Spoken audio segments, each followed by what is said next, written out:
Assalamualaikum warahmatullahi wabarakatuh. Waalaikumsalam warahmatullahi wabarakatuh. Selamat siang. Ya, Pak. Pada kesempatan ini saya akan menyampaikan materi tentang sadari atau sadar budaya risiko dalam manajemen risiko kerumunan. Pada materi ini akan menekankan pentingnya memahami, mengenali, dan mengelola risiko sebagai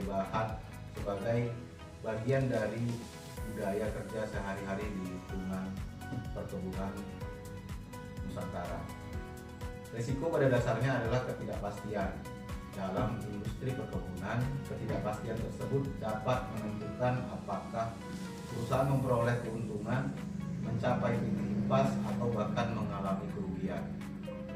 Karena itu, setiap aktivitas operasional yang kita lakukan selalu memiliki risiko yang dikelola dengan baik. Risiko produksi di sektor perkebunan lebih tinggi dibandingkan sektor non-pertanian lain karena sangat bergantung pada faktor alam.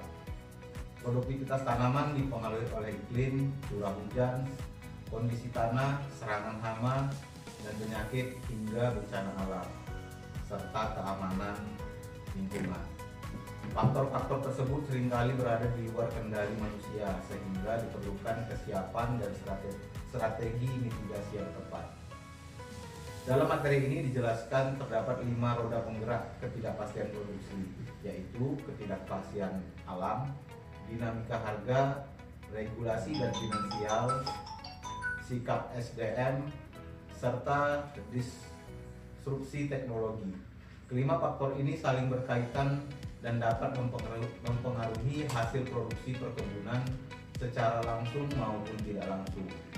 Oleh karena itu, setiap keputusan operasional harus mempertimbangkan risiko yang mungkin muncul dari faktor-faktor tersebut. Contoh risiko yang sering kita hadapi adalah risiko biologis.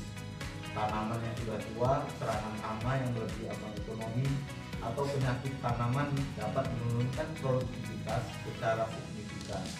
Selain itu, penggunaan teknologi tanpa pemahaman yang memadai juga dapat menimbulkan risiko baru, seperti kesalahan aplikasi algoritma ataupun pelanggaran prosedur kerja yang berpotensi merugikan perusahaan dan membahayakan pekerja.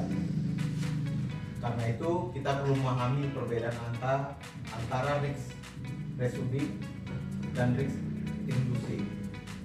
Risk reducing adalah tindakan yang mampu mengurangi ketidakpastian dan menjaga produktivitas, seperti pemupukan tepat jenis, tepat dosis, tepat cara, dan tepat lokasi, atau yang dikenal dengan prinsip 4P.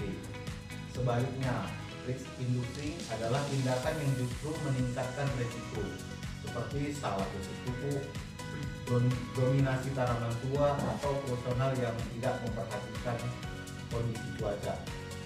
Untuk mengelola risiko secara efektif, terdapat 3 langkah utama. Pertama, inventarisasi menyeluruh, yaitu memetakan seluruh potensi risiko di lapangan. Kedua, klasifikasi akurat, yaitu membedakan faktor yang mengurangi risiko dan faktor yang meningkatkan risiko. Ketiga, intervensi taktis, yaitu menyusun tindakan nyata untuk meminimalkan dampak risiko yang telah diidentifikasi. Sebagai penutup, budaya risiko mengajarkan bahwa risiko bukan sesuatu yang harus ditakuti, melainkan sesuatu yang harus dikendalikan, dipahami, dan dikelola. Dengan meningkatnya kesadaran risiko di seluruh lini organisasi, kita dapat menjaga produktivitas, meningkatkan efisiensi, serta mendukung keberlanjutan usaha perkebunan. Terima kasih. Demikian materi yang saya sampaikan. Assalamualaikum warahmatullahi wabarakatuh. Waalaikumsalam.